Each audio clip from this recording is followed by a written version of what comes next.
بسم الله الرحمن الرحيم ci turu yàlla mi yërëm mboole mi jaamam di jagleel ñaka gëm yërmaande yowmal qiyaama. ألهاكم التكاثر ey yéen jaam yi itteel na leen ëppalente حتى زرتم المقابر ba ngeen dem di ziyaare ca bàmmeel ya. كلا سوف تعلمون déedéet xel sa ngeen xam.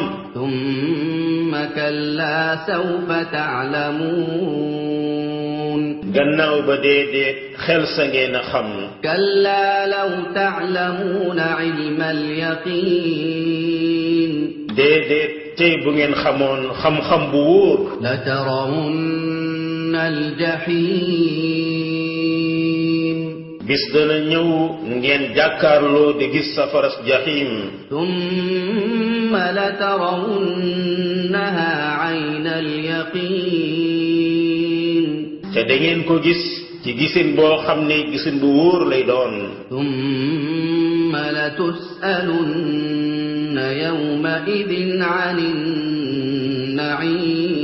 النعيم gannaaw ba daan leen laaj bi si keroog ci mboolem xéewal yi leen yàlla ma sa xéewal.